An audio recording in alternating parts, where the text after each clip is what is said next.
श्री स्वामी समर्थ.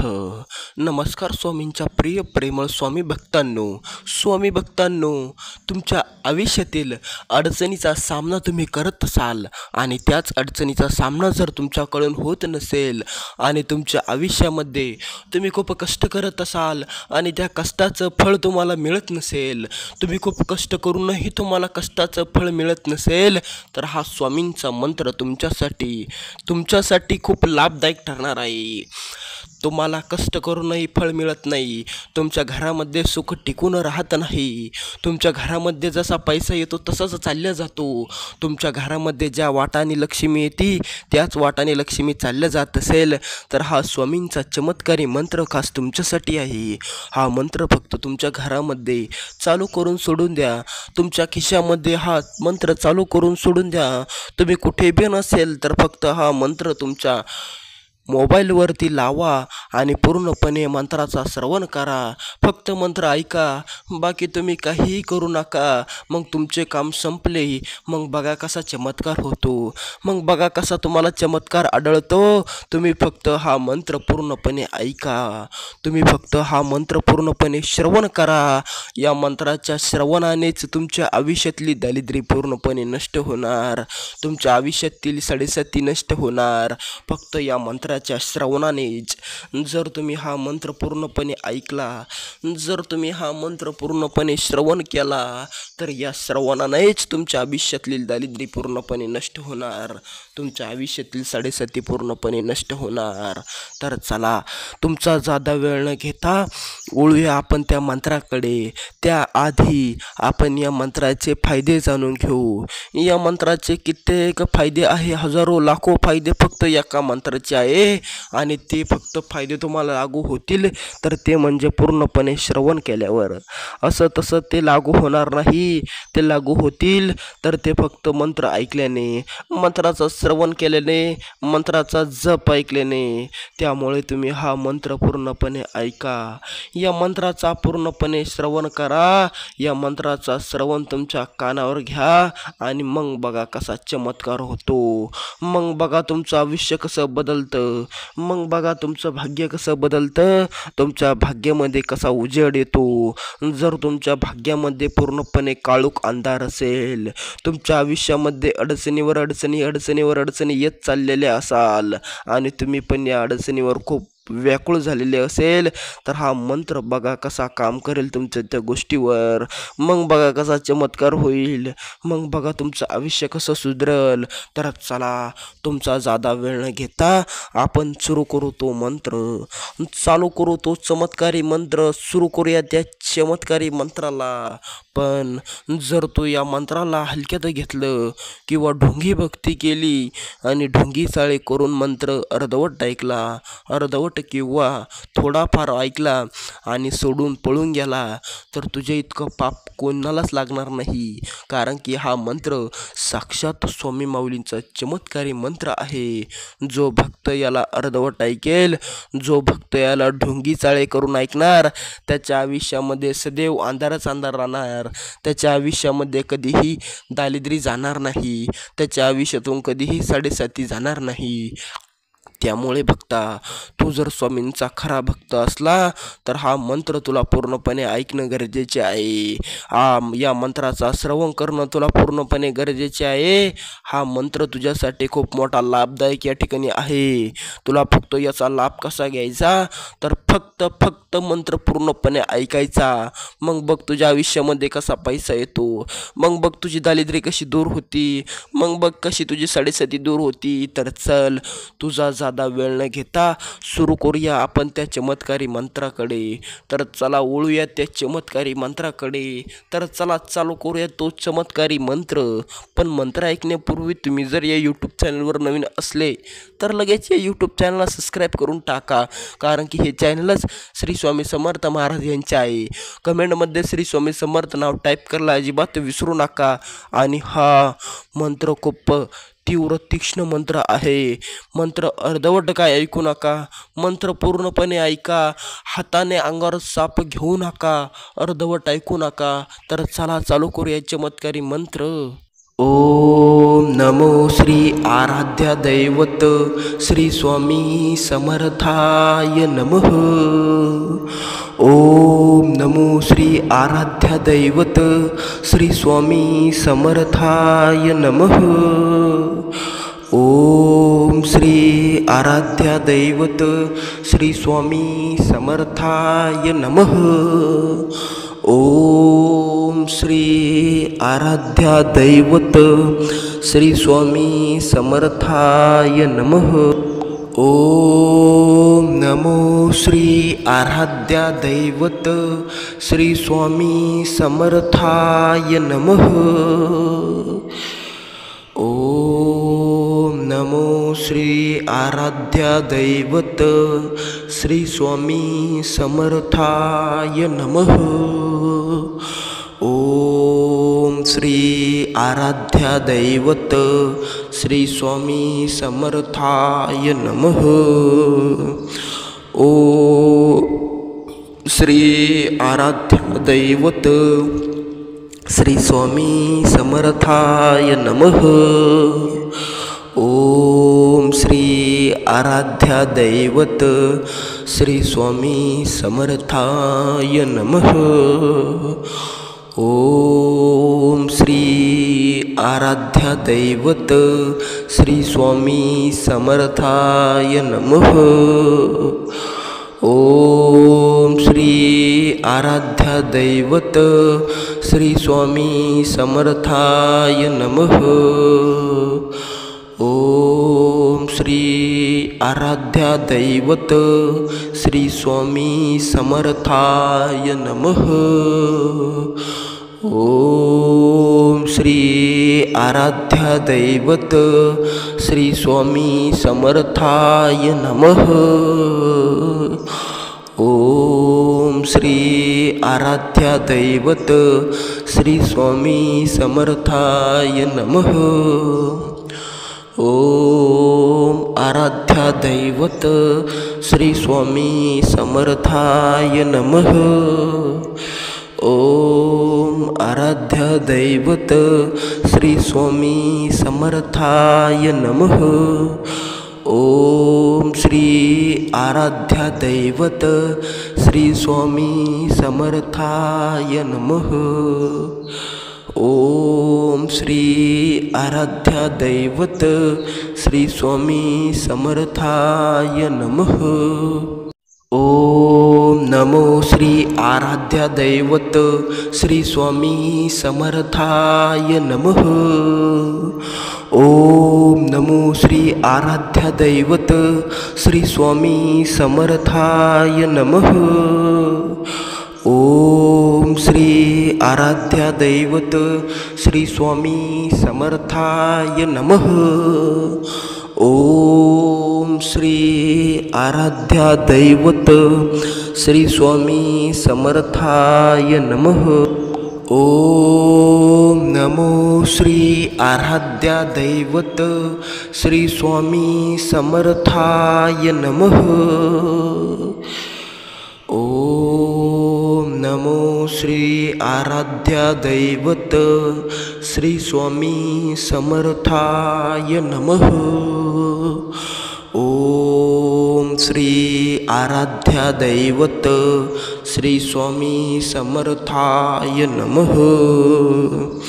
ओम श्री आराध्या दैवत श्री स्वामी समर्थाय नमः। ओम श्री आराध्या दैवत श्री स्वामी समर्थाय नमः। ओम श्री आराध्या दैवत श्री स्वामी समर्थाय नमः। ओम श्री आराध्या दैवत श्री स्वामी समर्थाय नमः। ओम श्री आराध्या दैवत श्री स्वामी समर्थाय नमः। ओम श्री आराध्या दैवत श्री स्वामी समर्थाय नमः। श्री आराध्या दैवत श्री स्वामी समर्थाय नमः। ओम आराध्या दैवत श्री स्वामी समर्थाय नमः। ओम आराध्या दैवत श्री स्वामी समर्थाय नमः। ओम श्री आराध्या दैवत श्री स्वामी समर्थाय नमः। ओम श्री आराध्या दैवत श्री स्वामी समर्थाय नमः। ओम नमो श्री आराध्या दैवत श्री स्वामी समर्थाय नमः। ओम नमो श्री आराध्या दैवत श्री स्वामी समर्थाय नमः। ओम श्री आराध्या दैवत श्री स्वामी समर्थाय नमः। ओम श्री आराध्या दैवत श्री स्वामी समर्थाय नमः। ओम नमो श्री आराध्या दैवत श्री स्वामी समर्थाय नमः। ओम नमो श्री आराध्या दैवत श्री स्वामी समर्थाय नमः। ओम श्री आराध्या दैवत श्री स्वामी समर्थाय नमः। ओम श्री आराध्या दैवत श्री स्वामी समर्थाय नमः। ओम श्री आराध्या दैवत श्री स्वामी समर्थाय नमः। ओम श्री आराध्या दैवत श्री स्वामी समर्थाय नमः। ओम श्री आराध्या दैवत श्री स्वामी समर्थाय नमः।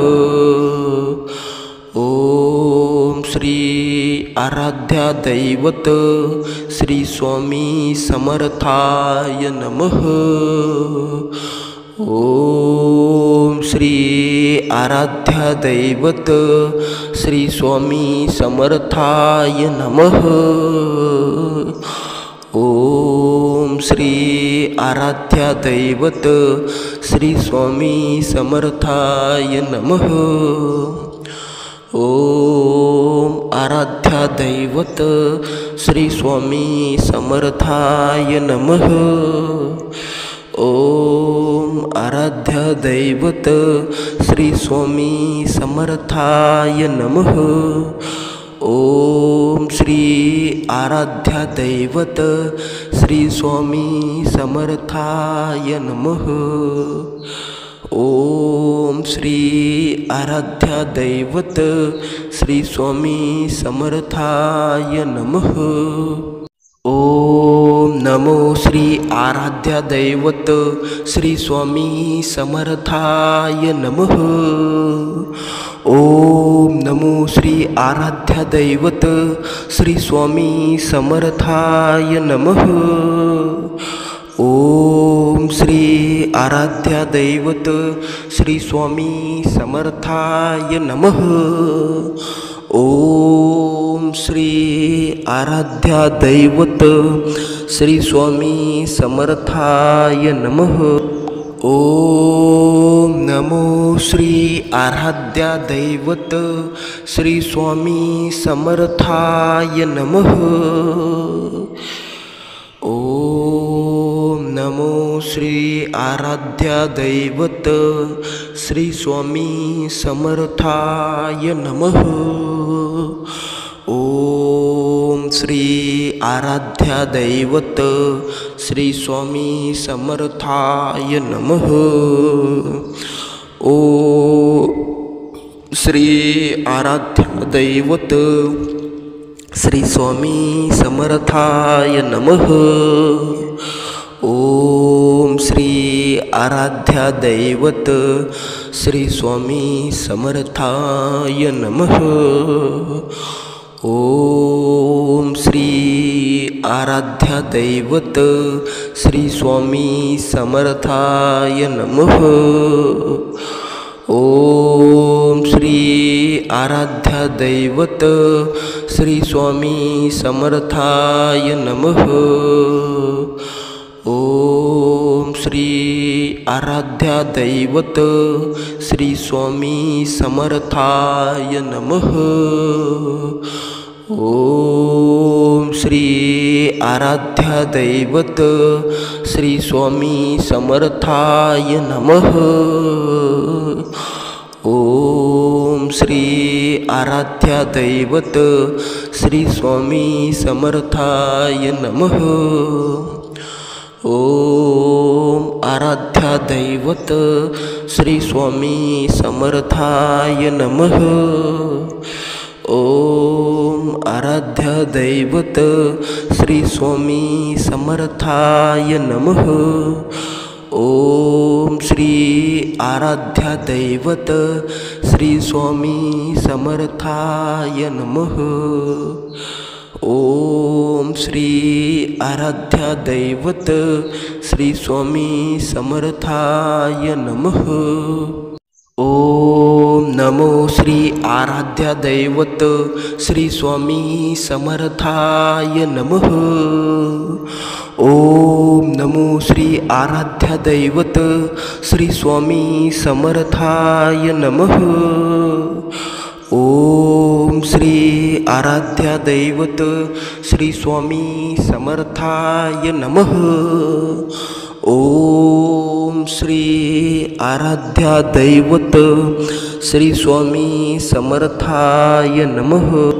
ओम नमो श्री आराध्या दैवत श्री स्वामी समर्थाय नमः। ओम नमो श्री आराध्या दैवत श्री स्वामी समर्थाय नमः। ओम श्री आराध्या दैवत श्री स्वामी समर्थाय नमः। ओम श्री आराध्या दैवत श्री स्वामी समर्थाय नमः। ओम श्री आराध्या दैवत श्री स्वामी समर्थाय नमः। ओम श्री आराध्या दैवत श्री स्वामी समर्थाय नमः। ओम श्री आराध्या दैवत श्री स्वामी समर्थाय नमः। ओम श्री आराध्या दैवत श्री स्वामी समर्थाय नमः। ओम श्री आराध्या दैवत श्री स्वामी समर्थाय नमः। ओम श्री आराध्या दैवत श्री स्वामी समर्थाय नमः। ओम आराध्या दैवत श्री स्वामी समर्थाय नमः। ओम आराध्या दैवत श्री स्वामी समर्थाय नमः। ओम श्री आराध्या दैवत श्री स्वामी समर्थाय नमः। ओम श्री आराध्या दैवत श्री स्वामी समर्थाय नमः। ओम नमो श्री आराध्या दैवत श्री स्वामी समर्थाय नमः। ओम नमो श्री आराध्या दैवत श्री स्वामी समर्थाय नमः। ओम श्री आराध्या दैवत श्री स्वामी समर्थाय नमः। ओम श्री आराध्या दैवत श्री स्वामी समर्थाय नमः। ओम नमो श्री आराध्या दैवत श्री स्वामी समर्थाय नमः। ओम नमो श्री आराध्या दैवत श्री स्वामी समर्थाय नमः। ओम श्री आराध्या दैवत श्री स्वामी समर्थाय नमः।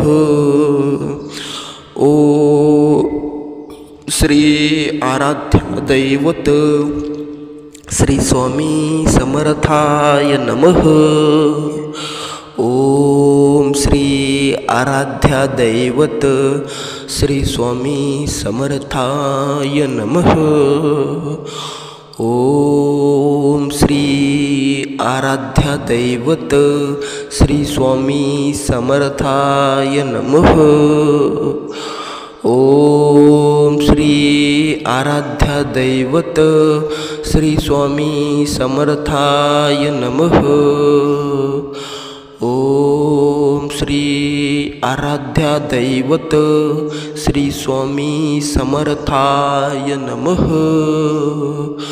ओम श्री आराध्या दैवत श्री स्वामी समर्थाय नमः। ओम श्री आराध्या दैवत श्री स्वामी समर्थाय नमः। ओम आराध्या दैवत श्री स्वामी समर्थाय नमः। ओम आराध्या दैवत श्री स्वामी समर्थाय नमः। ओम श्री आराध्या दैवत श्री स्वामी समर्थाय नमः। ओम श्री आराध्या दैवत श्री स्वामी समर्थाय नमः। ओम नमो श्री आराध्या दैवत श्री स्वामी समर्थाय नमः। ओम नमो श्री आराध्या दैवत श्री स्वामी समर्थाय नमः। ओम श्री आराध्या दैवत श्री स्वामी समर्थाय नमः। ओम श्री आराध्या दैवत श्री स्वामी समर्थाय नमः। ओम नमो श्री आराध्या दैवत श्री स्वामी समर्थाय नमः। ओम नमो श्री आराध्या दैवत श्री स्वामी समर्थाय नमः। ओम श्री आराध्या दैवत श्री स्वामी समर्थाय नमः। ओम श्री आराध्या दैवत श्री स्वामी समर्थाय नमः। ओम श्री आराध्या दैवत श्री स्वामी समर्थाय नमः। ओम श्री आराध्या दैवत श्री स्वामी समर्थाय नमः।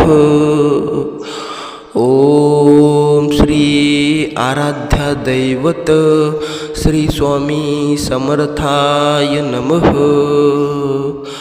ओम श्री आराध्या दैवत श्री स्वामी समर्थाय नमः। ओम श्री आराध्या दैवत श्री स्वामी समर्थाय नमः। ओम श्री आराध्या दैवत श्री स्वामी समर्थाय नमः। ओम आराध्या दैवत श्री स्वामी समर्थाय नमः। ओम आराध्या दैवत श्री स्वामी समर्थाय नमः। ओम श्री आराध्या दैवत श्री स्वामी समर्थाय नमः। ओम श्री आराध्या दैवत श्री स्वामी समर्थाय नमः। ओम नमो श्री आराध्या दैवत श्री स्वामी समर्थाय नमः। ओम नमो श्री आराध्या दैवत श्री स्वामी समर्थाय नमः। ओम श्री आराध्या दैवत श्री स्वामी समर्थाय नमः। ओम श्री आराध्या दैवत श्री स्वामी समर्थाय नमः। ओम नमो श्री आराध्या दैवत श्री स्वामी समर्थाय नमः। ओम नमो श्री आराध्या दैवत श्री स्वामी समर्थाय नमः। ओम श्री आराध्या दैवत श्री स्वामी समर्थाय नमः। ओम श्री आराध्या दैवत श्री स्वामी समर्थाय नमः। ओम श्री आराध्या दैवत श्री स्वामी समर्थाय नमः। ओम श्री आराध्या दैवत श्री स्वामी समर्थाय नमः। ओम श्री आराध्या दैवत श्री स्वामी समर्थाय नमः। ओम श्री आराध्या दैवत श्री स्वामी समर्थाय नमः। ओम श्री आराध्या दैवत श्री स्वामी समर्थाय नमः। ओम श्री आराध्या दैवत श्री स्वामी समर्थाय नमः। ओम आराध्या दैवत श्री स्वामी समर्थाय नमः। ओम आराध्या दैवत श्री स्वामी समर्थाय नमः। ओम श्री आराध्या दैवत श्री स्वामी समर्थाय नमः। ओम श्री आराध्या दैवत श्री स्वामी समर्थाय नमः। ओम नमो श्री आराध्या दैवत श्री स्वामी समर्थाय नमः। ओम नमो श्री आराध्या दैवत श्री स्वामी समर्थाय नमः। ओम श्री आराध्या दैवत श्री स्वामी समर्थाय नमः। ओम श्री आराध्या दैवत श्री स्वामी समर्थाय नमः। ओम नमो श्री आराध्या दैवत श्री स्वामी समर्थाय नमः। ओम नमो श्री आराध्या दैवत श्री स्वामी समर्थाय नमः। ओम श्री आराध्या दैवत श्री स्वामी समर्थाय नमः। ओम श्री आराध्या दैवत श्री स्वामी समर्थाय नमः। ओम श्री आराध्या दैवत श्री स्वामी समर्थाय नमः। ओम श्री आराध्या दैवत श्री स्वामी समर्थाय नमः। ओम श्री आराध्या दैवत श्री स्वामी समर्थाय नमः। ओम श्री आराध्या दैवत श्री स्वामी समर्थाय नमः। ओम श्री आराध्या दैवत श्री स्वामी समर्थाय नमः। ओम श्री आराध्या दैवत श्री स्वामी समर्थाय नमः। ओम आराध्या दैवत श्री स्वामी समर्थाय नमः। ओम आराध्या दैवत श्री स्वामी समर्थाय नमः। ओम श्री आराध्या दैवत श्री स्वामी समर्थाय नमः। ओम श्री आराध्या दैवत श्री स्वामी समर्थाय नमः। ओम नमो श्री आराध्या दैवत श्री स्वामी समर्थाय नमः। ओम नमो श्री आराध्या दैवत श्री स्वामी समर्थाय नमः। ओम श्री आराध्या दैवत श्री स्वामी समर्थाय नमः। ओम श्री आराध्या दैवत श्री स्वामी समर्थाय नमः।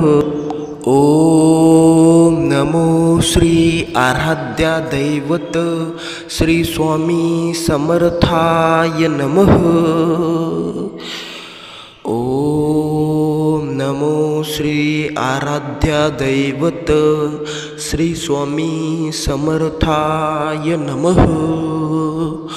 ओम श्री आराध्या दैवत श्री स्वामी समर्थाय नमः। ओम श्री आराध्या दैवत श्री स्वामी समर्थाय नमः। ओम श्री आराध्या दैवत श्री स्वामी समर्थाय नमः। ओम श्री आराध्या दैवत श्री स्वामी समर्थाय नमः। ओम श्री आराध्या दैवत श्री स्वामी समर्थाय नमः। ओम श्री आराध्या दैवत श्री स्वामी समर्थाय नमः। ओम श्री आराध्या दैवत श्री स्वामी समर्थाय नमः। ओम श्री आराध्या दैवत श्री स्वामी समर्थाय नमः।